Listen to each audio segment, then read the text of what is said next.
नमस्कार, मैं हूं अंकुर। आप देख रहे हैं सत्य हिंदी का सुबह 9 बजे का न्यूज बुलेटिन।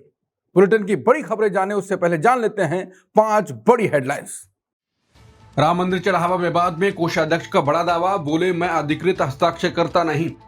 सोने की रामायण गायब, चंपत राय के व्यवहार पर पूर्व गृह सचिव ने उठाए सवाल। राम मंदिर पत्थर खरीद में भी खेल हुआ, 5 गुना अधिक रुपए में खरीदने का आरोप। राम मंदिर ट्रस्ट की आज अहम बैठक, चंपत राय और अनिल मिश्रा पर फैसला संभव।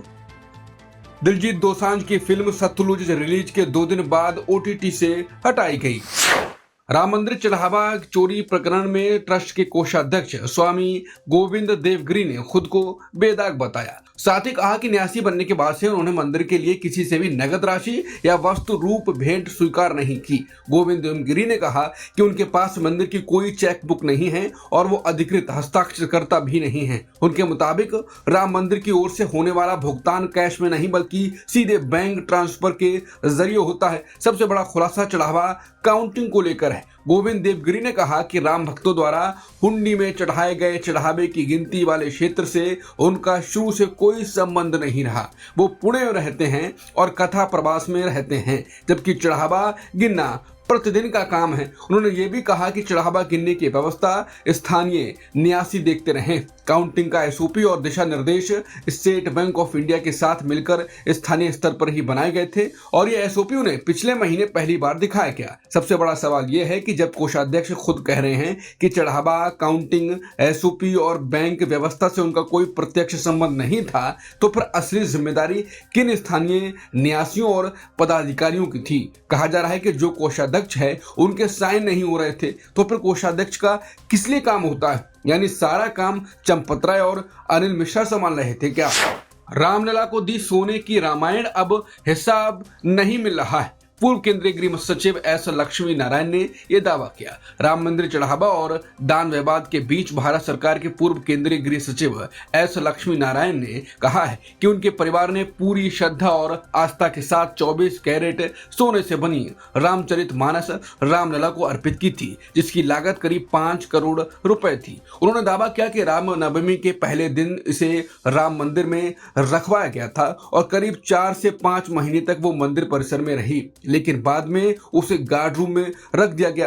पूर्व केंद्रीय गृह सचिव ने कहा कि उन्होंने कई बार जानकारी मांगी, लेकिन उन्हें स्पष्ट जवाब नहीं मिला। उन्होंने कहा कि आखिरी बार वो 6 महीने पहले अयोध्या गए थे। उस समय सोने की रामचरितमानस वहां मौजूद नहीं थी। फिर उन्होंने चंपत राय जी से पूछा तो वो बहुत गुस्से में बोले, आप मुझे बार बार परेशान कर रहे हैं। रोज मेरे पास करोड़ों की भेंट आती है, केवल आप ही हैं क्या?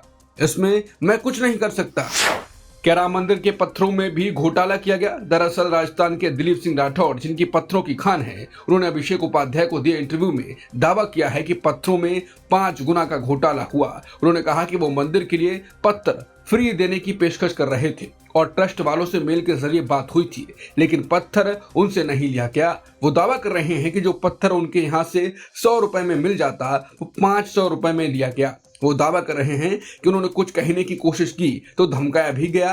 कहा गया कि हम जो कर रहे हैं करने दो, बीच में मत पड़ो वरना मार दिए जाओगे, कुछ अता पता नहीं चलेगा। राठौड़ कह रहे हैं कि हम नाम किसी का नहीं लेंगे। जब बड़े बड़े बाहुबली डर रहे हैं तो हमारी क्या औकात है? जिसके बाद सब चौंक रहे हैं कि राम मंदिर की जमीन में कथित घोटाला, पत्थर खरीद में घोटाला, निर्माण में घोटाला और 40% कमीशन का खेल, फिर चंदे में घोटाला, चढ़ावे में घोटाला। क्या राम मंदिर को अपना निजी एटीएम बना लिया गया था?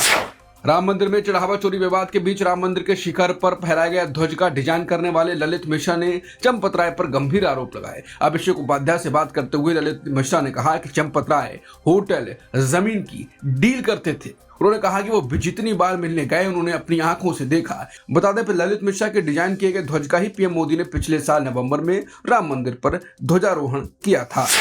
राम मंदिर चढ़ावा चोरी प्रकरण के बीच अयोध्या के महंत धर्मदास जी महाराज ने ट्रस्ट की कार्यप्रणाली पर बड़ा हमला बोला। उन्होंने आरोप लगाया कि ट्रस्ट में कोई नियम कानून नहीं था और जो चंपत राय कहते थे वही अंतिम माना जाता था। महंत धर्मदास ने कहा कि ट्रस्ट में कागज पत्तर और पारदर्शी व्यवस्था जैसी कोई चीज नहीं थी। उनके मुताबिक अयोध्या के साधु संतों के लिए भी भगवान रामलला के दर्शन करना मुश्किल बना दिया गया था। उन्होंने गंभीर आरोप लगाते हुए कहा कि ट्रस्ट को कुछ लोगों ने अपने खाने कमाने का जरिया बना लिया।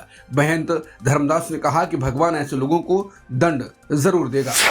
श्री राम जन्मभूमि तीर्थ क्षेत्र ट्रस्ट सोमवार यानी आज एक अहम बैठक करेगा। यह बैठक अयोध्या राम मंदिर में दान में हेराफेरी की जांच के बीच हो रही है। ट्रस्ट के अध्यक्ष नृत्य गोपाल दास के मठ मणि राम छावनी में यह पहली बैठक होगी। सूत्रों के अनुसार बैठक में महासचिव चंपत राय और ट्रस्टी अनिल मिश्रा के इस्तीफों पर फैसला मुख्य मुद्दा होगा। दान चोरी के विवाद से नाम जुड़ने के बाद दोनों ने पद छोड़ दिया था। इस्तीफे स्वीकार होने पर ट्रस्ट के नए प्रशासनिक ढांचे पर विचार किया जाएगा। बैठक में गोपाल राव की भूमिका पर चर्चा की उम्मीद है।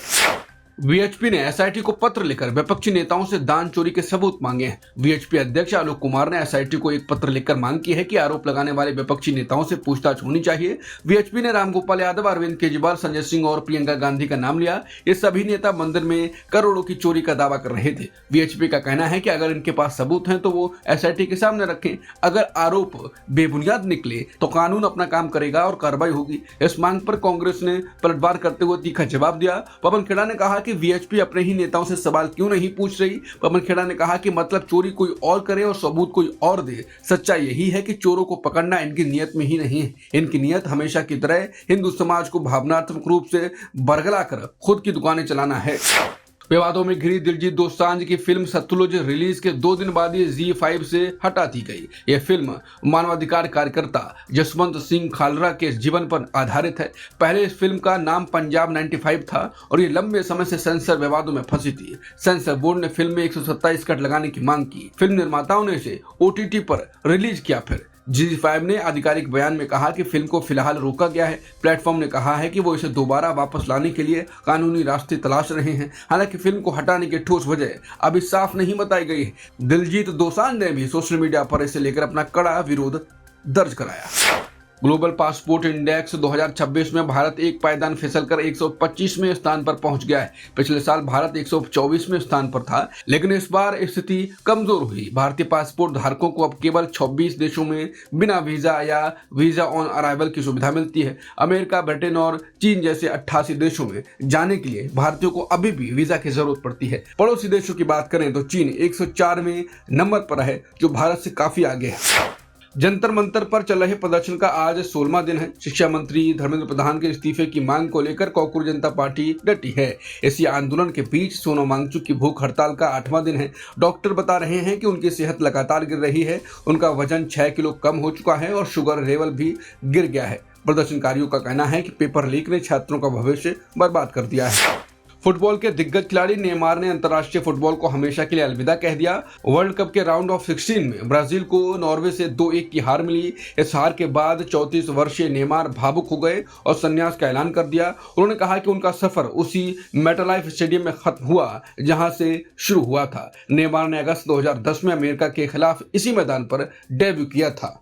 इस बुलेटिन में इतना ही। बाकी खबरों के लिए बने रह सकते हैं आप सत्य हिंदी के साथ। नमस्कार।